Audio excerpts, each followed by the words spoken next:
Well, good morning, everybody. It's been a long time, hasn't it? Today is Sunday, May the 30th, and I wanted to welcome you back to my kitchen.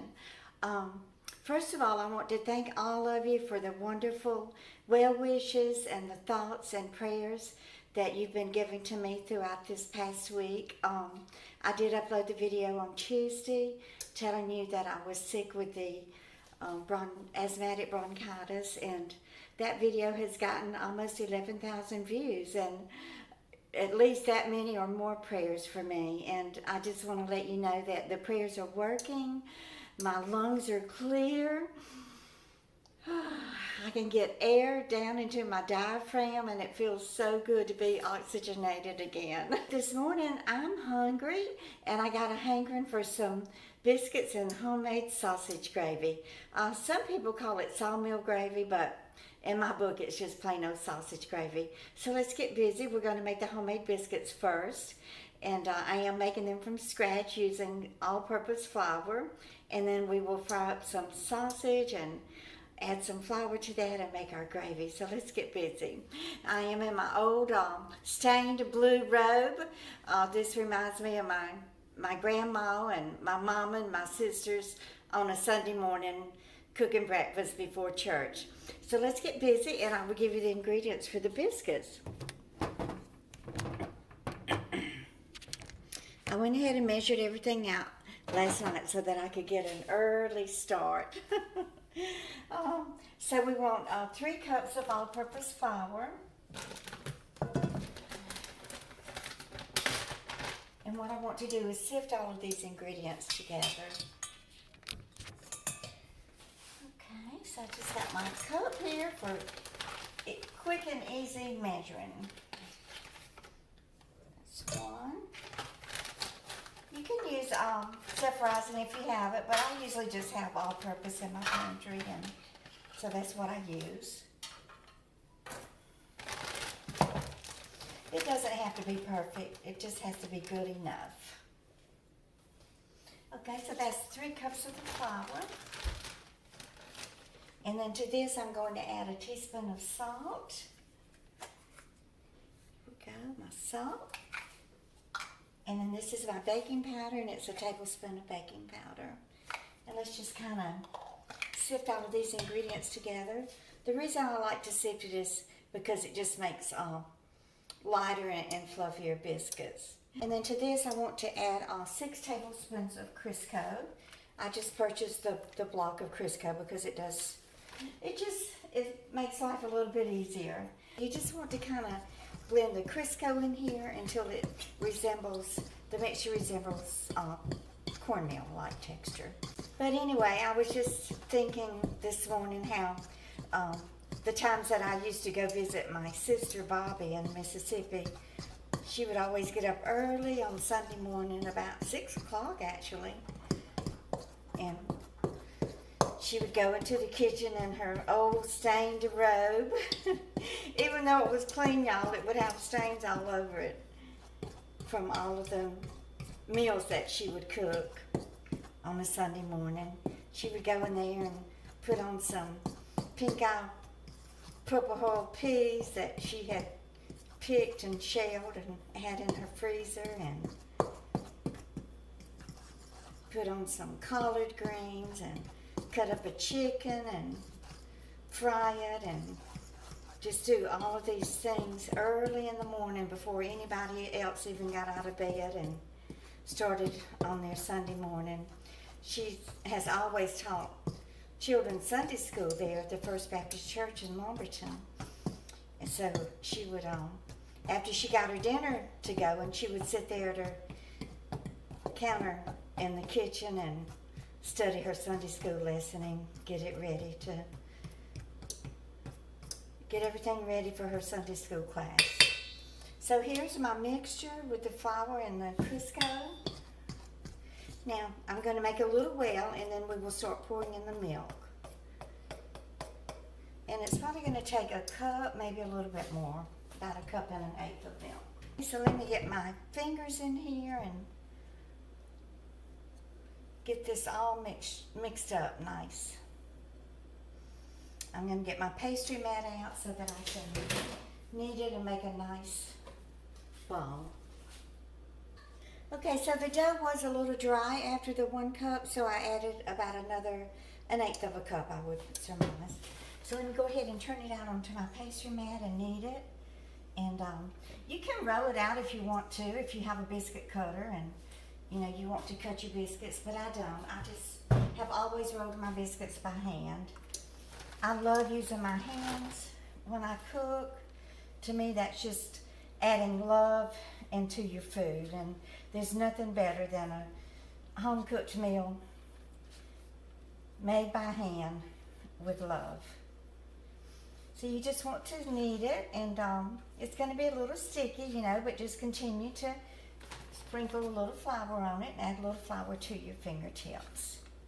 And you want to make a nice smooth dough, and then we will start pinching off chunks of it and rolling that up and making some nice, delicious homemade biscuits.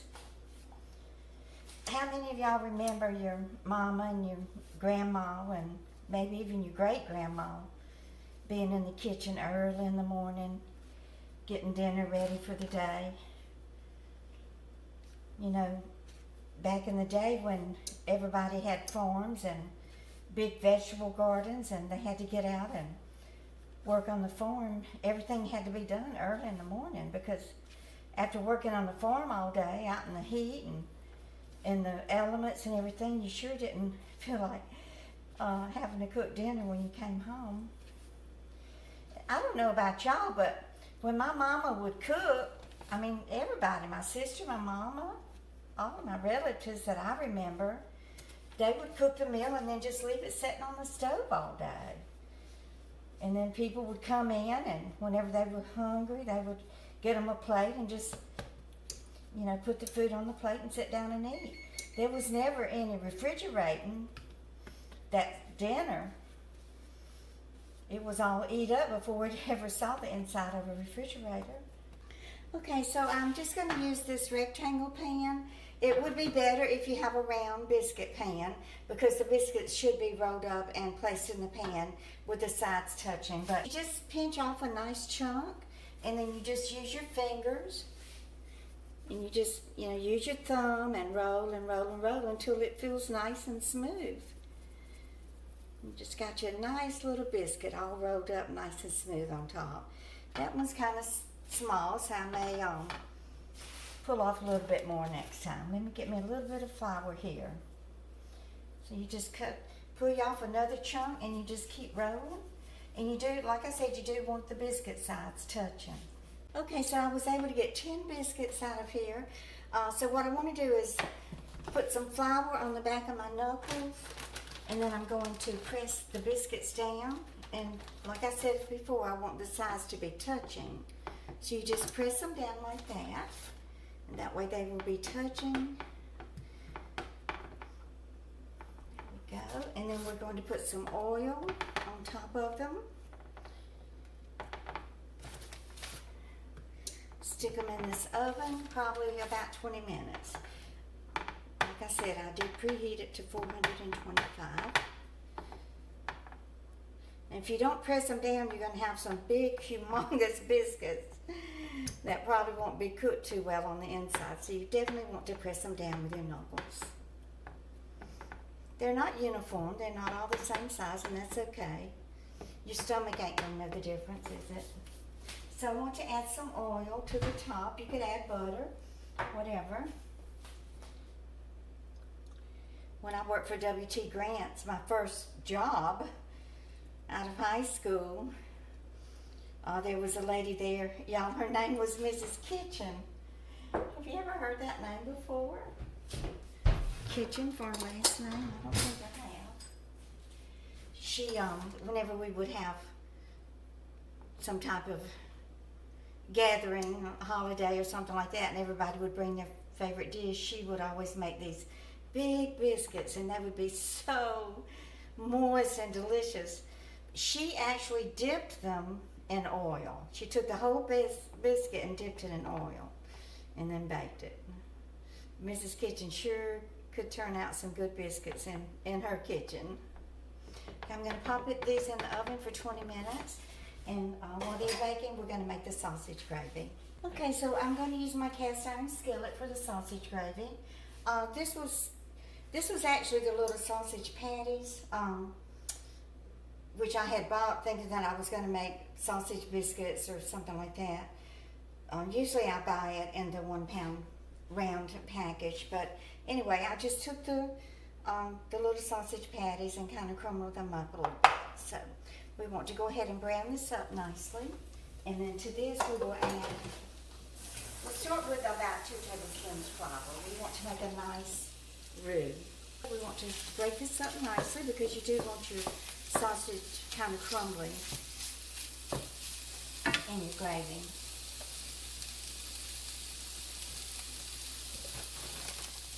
So y'all will have to tell me some things that stand out in your mind and what you really remember about being at your grandma's house and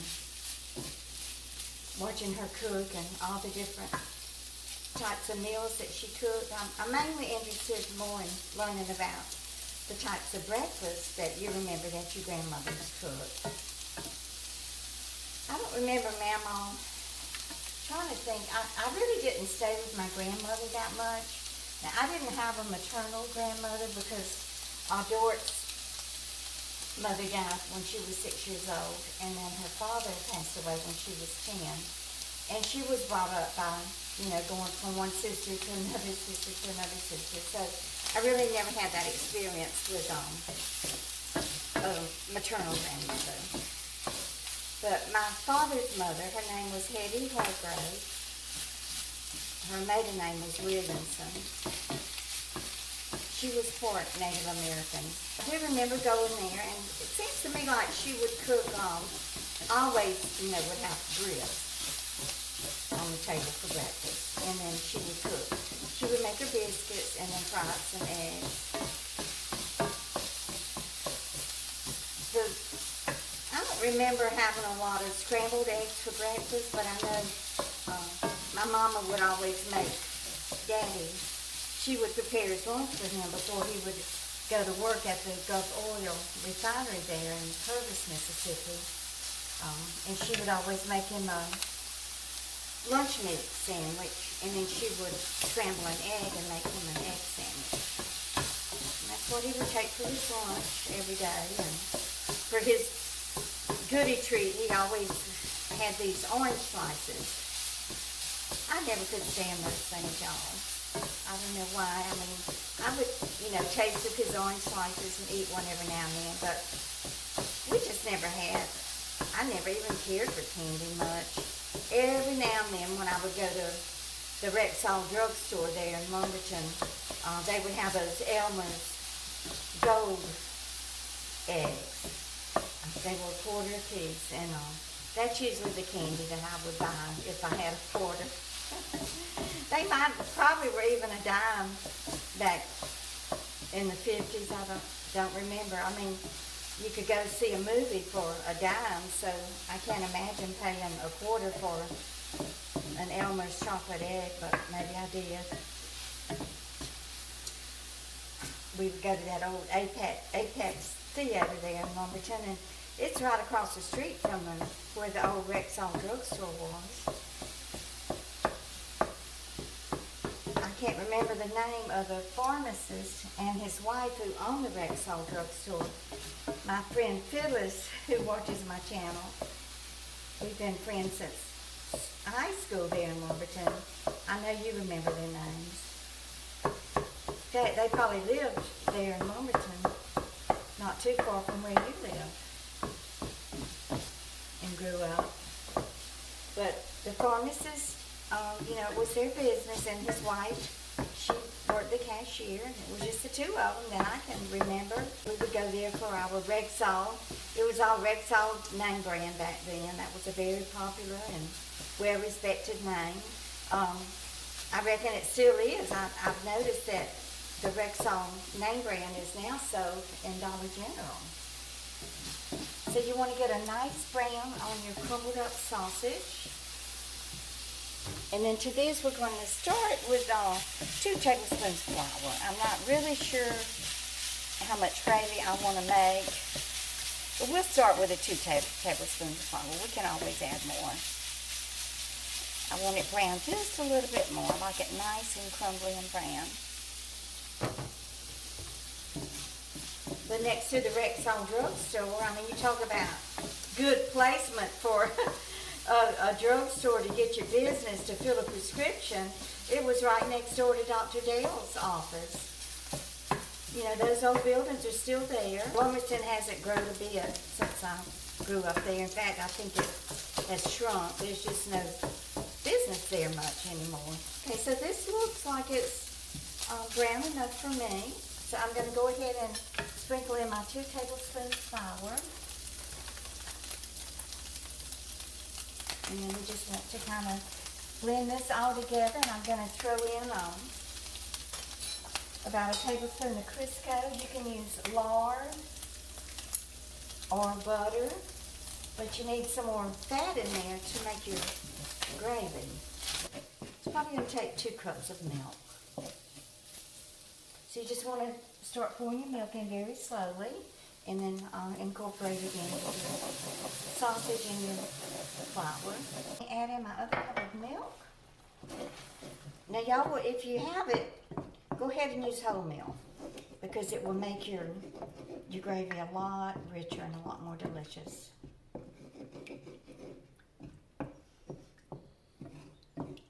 Y'all, my biscuits are huge. Oh, I haven't made homemade biscuits in a while. I forgot how to roll them up. I probably could have gotten at least another half dozen out of that batch. Okay, so to this, I'm going to eyeball my salt and pepper. Your sausage gravy does require a lot of black pepper, in my opinion. I don't know how much salt that is, maybe 1/2 teaspoon.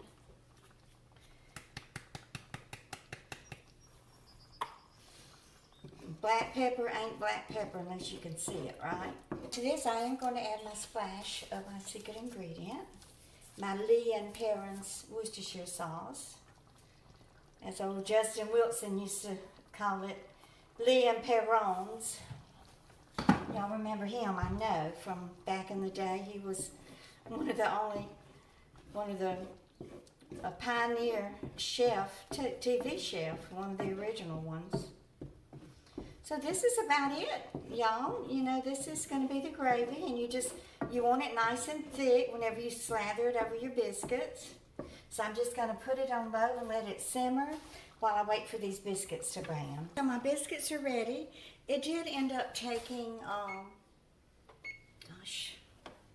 about 28 minutes for them to get nice and brown. Probably because they are so big.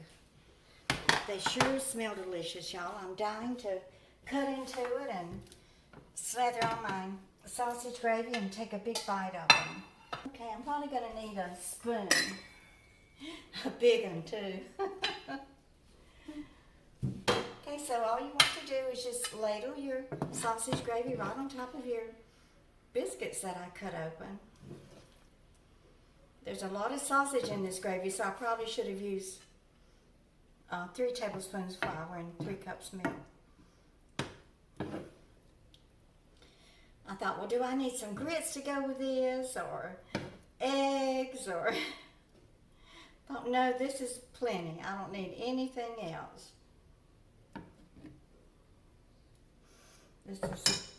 We'll probably do for my breakfast and lunch. Although it's still early in the morning, I did get up, went to bed early so I could get an early start this morning and get back to making some videos. I really miss all of y'all. I really, really do appreciate the time that you spend watching my videos and leaving comments, and also for the time that you spend in prayer asking God to heal me. I really do appreciate it so much. Y'all are just the most awesomest subscribers on YouTube. I couldn't ask for a better YouTube family. Okay, let me blow on this a little bit and cool it off so I can taste it. This is what they look like. Ooh, it's a smoking.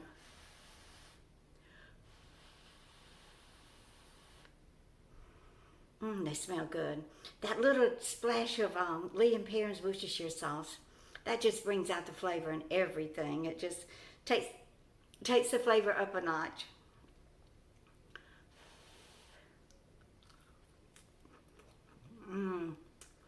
Oh, y'all. These biscuits are so crunchy and delicious.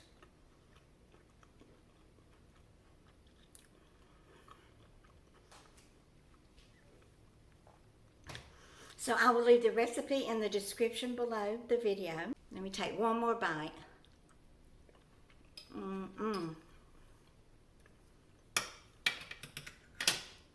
And y'all, just keep on coming back. Bye, guys.